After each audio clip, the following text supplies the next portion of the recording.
এই আমায় দেখেন না, আমি বলতে গেলে আমার মানে পরিবারের সবচেয়ে বড় লস প্রজেক্ট। হ্যাঁ, সবচেয়ে বড়। আমি মানে কোনোদিন পারি নাই যে নিজের বাবা মার মুখ উজ্জ্বল করতে। আমার কাজিনদের মতো আমি ভালো কোনো রেজাল্ট করতে পারিনি। আমি কোনোদিন তাদের মতো চলতে পারিনি। মানে আমার ফ্যামিলির মানুষ সবসময় বলে যে ওদের মতো চল, ওদের দেখে কিছু শিখ। আমি ওদের মতো না, হ্যাঁ আমি নিজের মতো। তবে তোমাদের কখনো জানতে ইচ্ছে হয়নি যে আমি কেমন, এরকম কেন এরকম হয়ে গেছি। কিন্তু আমি এরকম ছিলাম না যেমনটা এখন আছে। আমি এখন আগের মতো কারোর সাথে মিশি না, আগের মতো কারোর সাথে কথা বলি না ঠিক মতো।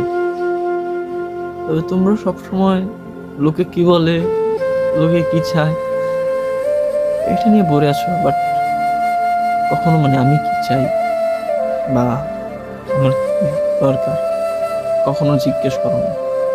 তবে তোমাদের চোখে যে আমি খারাপ হয়ে যাচ্ছি, আমি বাইরে গেলেও দোষ, আমি বাসায় থাকলেও দোষ।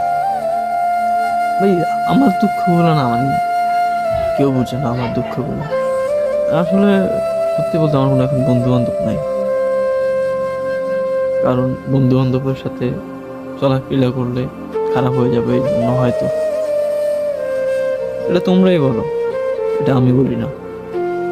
তোমরা শুধু আমার খারাপ দিকটাই দেখো। হ্যাঁ, আমি যে রাতের পর রাত কান্না করি বা আমি কি চাই এগুলো তোমরা দেখো না। হ্যাঁ, এক কথা আমি আমার জীবনের সব শখ বাদ দিয়ে দিছি তোমাদের জন্য। আমি জানি যে আমার বাবার টাকা নাই,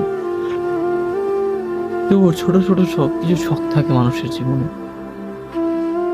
আমার এখন ওইগুলো নেই। তবে মাঝে মাঝে মারা যেতে ইচ্ছা করে। আর ভাবি যে সৃষ্টিকর্তা আমার থেকে খারাপ অবস্থায় অনেককেই রেখেছেন, আমার থেকে খারাপ অবস্থা আছে অনেকেই।